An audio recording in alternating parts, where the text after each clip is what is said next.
বিশ্ব শিশুশ্রম প্রতিরোধ দিবস ২০২৬ উপলক্ষে বিশেষ আলোচনা অনুষ্ঠান।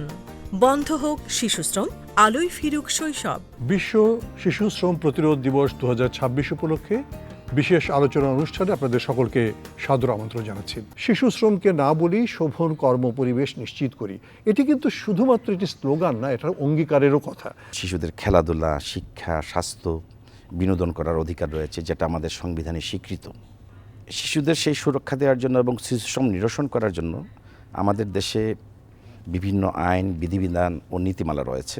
শিশুদের অধিকার রক্ষার জন্য এবং শিশুশ্রম নিরসনে সবাইকে আমাদের ঐক্যবদ্ধ হয়ে কাজ করতে হবে। আমাদের কলকারখানা এবং প্রতিষ্ঠান পরিদর্শন অধিদপ্তর থেকে আমাদের কিন্তু মাঠ পর্যায়ে প্রায় 31টা কার্যালয় আছে, যেখানে আমাদের ইন্সপেক্টররা কাজ করেন।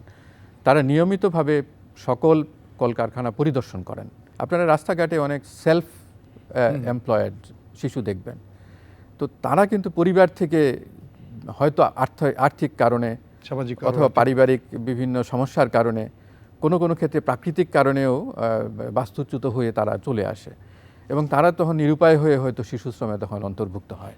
বাংলাদেশের স্ট্যাটাসটাকে আপনি কিভাবে ব্যাখ্যা করেন? একটা শিশু যদি অপ্রাপ্ত বয়সে কাজ শুরু করে, সে কিন্তু যখন 18 বছর বয়স হয় অদক্ষ শ্রমিক হিসাবে শ্রমবাজারে প্রবেশ করে। এটা একটা ওই দারিদ্র্যে দুষ্টু চক্রর মতন তখন ঘুরতে থাকে বিষয়টা। 30 সালে আমাদের এসডিজি টার্গেট আছে। অলরেডি আমরা বাংলাদেশ না, শুধু পুরো বিশ্বই আসলে 2025 সালের যে টার্গেট ছিল সেটা কেউই অর্জন করতে পারেনি, মানে শিশু শ্রম প্রতিরোধের ক্ষেত্রে। গবেষণা ও উপস্থাপনা রেজাউল করিম সিদ্দিক, প্রযোজনা মোহাম্মদ মোস্তাফিজুর রহমান। দেখবেন আজ 29 জুন সোমবার রাত 9টায়।